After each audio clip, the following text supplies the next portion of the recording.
ये है बोलते पन्ने और आप सुन रहे हैं आज के अखबार, ताकि आप जान पाएं स्याही से रंगे पन्नों में छपी खबरों का सच। युद्ध में हालात बहुत तेजी से बदलते हैं। आप तक जब यह वीडियो पहुंचेगा, गाजा में इजराइल के अल्टीमेटम की अवधि खत्म हो चुकी होगी। लेकिन हम 14 अक्टूबर के अखबारों की समीक्षा करते हुए यह दर्ज करने की कोशिश करेंगे कि इस बेहद महत्वपूर्ण और अभूतपूर्व घटना को अखबारों ने कैसे देखा। नमस्कार, मैं हूं शिवांगी और लेकर आ गई हूं आज के अखबार का ये एपिसोड। शुरू कर रहे हैं शुक्रवार को दुनिया भर में सबसे बड़ी खबर रही एक घोषणा के साथ। इजराइल ने युद्ध के 7वें दिन शुक्रवार को गाजा के उत्तरी क्षेत्र के लोगों को 24 घंटे के अंदर वहां से दूसरी जगह शिफ्ट हो जाने का अल्टीमेटम दिया है, जिसने पूरी दुनिया को चौंका दिया। इजराइल का कहना है कि उत्तरी क्षेत्र में हमास ने कई सुरंगों में अपने ठिकाने बना रखे हैं। उसने गाजा के लोगों को दक्षिणी इलाके में जाने को कहा है। यहाँ करीब 11 लाख आबादी रह रही है, जिसे 13 किलोमीटर दूर दूसरे इलाके में जाना पड़ेगा। घोषणा के बाद से उत्तरी गाजा में अफरा तफरी का माहौल है। इस खबर को हिंदी अंग्रेजी के करीब सभी अखबारों ने बड़ी खबर के तौर पर लगाया है, लेकिन दैनिक जागरण और हिंदुस्तान टाइम्स की कवरेज अपवाद है। इस एपिसोड में हम उनकी कवरेज की भी बात करेंगे, लेकिन पहले इस खबर को जान लेते हैं। अखबारों के मुताबिक इजरायली सेना ने गाजा में पर्चे गिराए, जिसमें लिखा है 24 घंटे में उत्तरी गाजा में रहने वाले फलिस्तीनी वहां से हट जाएं। वहां रहने वाले लोग उनके दुश्मन नहीं हैं, वो केवल हमास का खात्मा करना चाहते हैं। इजराइल के आदेश के बाद अब गाजावासी मजबूरन अपना घर बार छोड़कर दूसरी जगह जाने लगे हैं। दूसरी ओर हमास ने लोगों से कहा कि वो अपनी जगह छोड़कर कहीं न जाएं, जहां हैं वहीं बने रहें।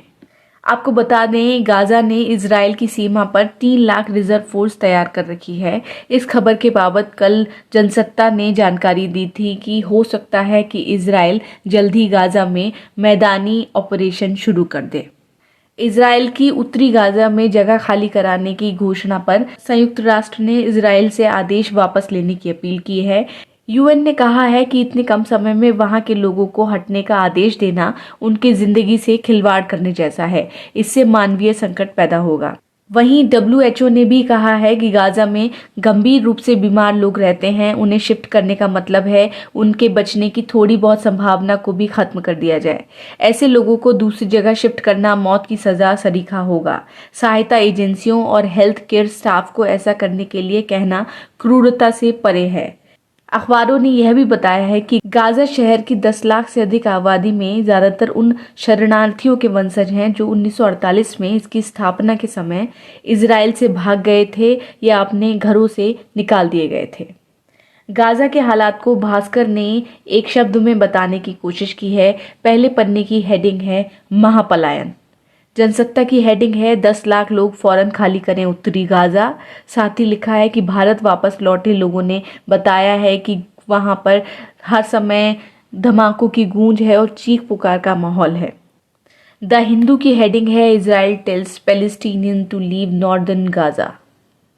द इंडियन एक्सप्रेस की हेडिंग है panic grips Gaza, Israel orders $1 million to vacate north, ground assaults nears. जबकि हिंदुस्तान ने इस खबर को उतनी प्राथमिकता नहीं दी है। मोदी के युद्ध पर दिए बयान को प्रमुख खबर बनाते हुए लिखा है terror hurts all, Modi calls for peace amid crisis in West Asia. शुक्रवार को P20 सम्मेलन का उद्घाटन करते हुए नरेंद्र मोदी ने कहा था कि आतंकवाद जहां भी होता है, जिस रूप में होता है, उसका असर पूरी दुनिया को झेलना पड़ता है।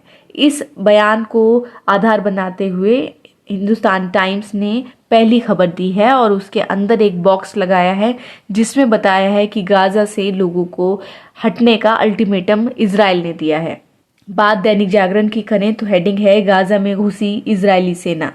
अखबार ने इस बात को अंदर लगाया है कि यह कार्रवाई करने के लिए गाजा वासियों को उत्तरी हिस्सा खाली करने के लिए मात्र 24 घंटे दिए गए हैं।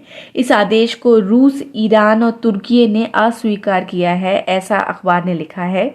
अमेरिका ने भी यूएन की तर्ज पे कहा है कि इतनी बड़ी आबादी को इतने कम समय में हटाना असंभव है, लेकिन उसने अपने बयान में यह भी जोड़ा है कि हम ये जानते हैं कि वे क्या करने की कोशिश कर रहे हैं। यानी समझा जा सकता है कि अमेरिका इस मामले में मानवाधिकार संकट का मुद्दा उठाने नहीं जा रहा है, वो इस मामले में इजराइल का समर्थन ही कर रहा है। अब बात सुप्रीम कोर्ट की। कल के एपिसोड में हमने गर्भपात से जुड़े एक मामले पर सुप्रीम कोर्ट के असमंजस के बारे में बताया था। शुक्रवार को भी इस मामले की सुनवाई जारी रही, जिसमें सुप्रीम कोर्ट ने एक नई मेडिकल रिपोर्ट कराने का आदेश दिया है। रिपोर्ट के जरिए कोर्ट यह देखना चाहती है कि अवसाद से जुड़ी जो दवाएं वह गर्भवती महिला खा रही हैं, क्या उसका असर भ्रूण के स्वास्थ्य पर भी पड़ रहा है। इस मामले में सुप्रीम कोर्ट ने 26 सप्ताह की गर्भवती को गर्भपात की अनुमति पहले दे दी थी, लेकिन उसके बाद अपने ही फैसले को पलट दिया था और कहा था कि गर्भवती महिला 2 सप्ताह और रुक जाए ताकि स्वस्थ रूप से जीवित बच्चा दुनिया में पैदा हो सके और उससे बाद में किसी को गोद दिया जा सके। लेकिन महिला इस बात पर अड़ी हुई है कि उन्हें गर्भपात कराना है। इसी मामले को लेकर सुप्रीम कोर्ट ने आगे सुनवाई की। अब अगली सुनवाई 16 अक्टूबर को होनी है। आपको बता दें कि गर्भपात के लिए भारत में जो कानून है उसमें एक प्रावधान है कि 24 सप्ताह तक के भ्रूण को ही गिराया जा सकता है मेडिकल चिकित्सा के जरिए। बात दैनिक भास्कर की करें तो एक और खबर भास्कर ने लगाई है कि लद्दाख से अरुणाचल तक LAC पर चीनी गांव में सैन्य छावनियों जैसे घर बनाए गए हैं। अखबार ने लिखा है कि चीन ने इस तरह से गांव बसाए हैं कि उनका इस्तेमाल अग्रिम सैन्य अड्डों के रूप में किया जा सके। और बात न्यूज़ क्लिक के संस्थापक की याचिका से जुड़ी है कि दिल्ली हाईकोर्ट ने इस याचिका को खारिज कर दिया है। यह याचिका UAPA में दर्ज केस की वैधता को चुनौती देने से जुड़ी थी। कोर्ट ने कहा है कि जो गिरफ्तारी की गई है वो नियम के ही मुताबिक है।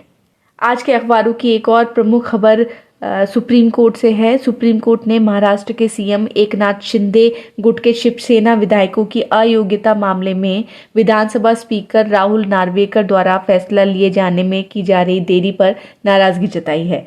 कोर्ट ने कहा है कि स्पीकर कार्रवाई के नाम पर दिखावा ना करें। एक और महत्वपूर्ण खबर मणिपुर से है कि मणिपुर में 2 छात्रों की मौत के मामले में CBI ने कार्रवाई की है और इस कार्रवाई में पुणे से एक व्यक्ति की गिरफ्तारी की गई है। इन पर आरोप है कि इस व्यक्ति ने दोनों छात्रों का पहले अपहरण किया और बाद में उनकी हत्या कर दी थी। आपको बता दें कि पिछले महीने इंटरनेट बहाल होने के बाद कुछ वीडियो और इमेज वायरल हुए थे, जिससे पता चला था कि मई में गायब हो गए 2 छात्रों की असल में हत्या कर दी गई थी। इंडियन एक्सप्रेस अखबार ने एक अहम खबर दी है कि 6 साल पहले विदेशी घोषित कर दी गई एक असम की एक महिला को अब क्लीन चिट दे दी गई है। 2 साल 10 महीने तक डिटेंशन सेंटर में रही यह महिला अब सरकार से पूछ रही है कि आखिर उनके साथ यह अन्याय क्यों हुआ कि 2 साल तक उन्हें अपने परिवार से अलग एक विदेशी की तरह कैद रहना पड़ा। किसी भी नागरिक को जरूरी कागजों की कमी के चलते भारतीय नागरिक ना मानने से जुड़ी राजनीति आज दिन तक जारी है। आपको बता दें कि 2 साल पहले जब मोदी सरकार यह कानून लाई थी तो देशव्यापी प्रदर्शन हुए थे, लेकिन असम में हुई यह घटना दर्शाती है कि ऐसे मामलों में असल में आम लोग ही पिस रहे हैं। यहाँ आपको यह भी बता दें कि सरकार आज दिन तक इस कानून के नियम नहीं बना पाई है, इसलिए यह कानून देश में अभी नहीं हो सका है।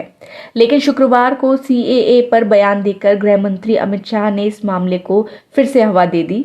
उन्होंने एक बयान में कहा कि सिखों को सुरक्षा देने के लिए CAA लाया जाएगा।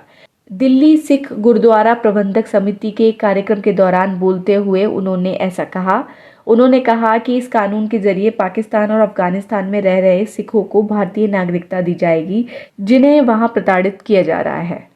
और अंत में एक अहम खबर लैपटॉप आयात से जुड़े मामले की है। बीते 3 अगस्त को अचानक केंद्र सरकार ने आदेश जारी किया था कि लैपटॉप आयात के लिए लाइसेंस कानून बनेगा, जिसके बाद इलेक्ट्रॉनिक बाजार में हड़कंप मच गया था। अमेरिका ने भी इस पर कड़ी प्रतिक्रिया दी थी। अब शुक्रवार को सरकार अपने आदेश से पलट गई है और केंद्रीय व्यापार सचिव ने बयान दिया है कि अभी आयात पर प्रतिबंध का इरादा नहीं है, सरकार केवल लैपटॉप आयातकों पर नजर रखेगी। तो दोस्तों, ये थे आज के अखबार की प्रमुख खबरें। हम कल फिर मिलेंगे एक नए एपिसोड के साथ। इजाजत दीजिए, नमस्कार।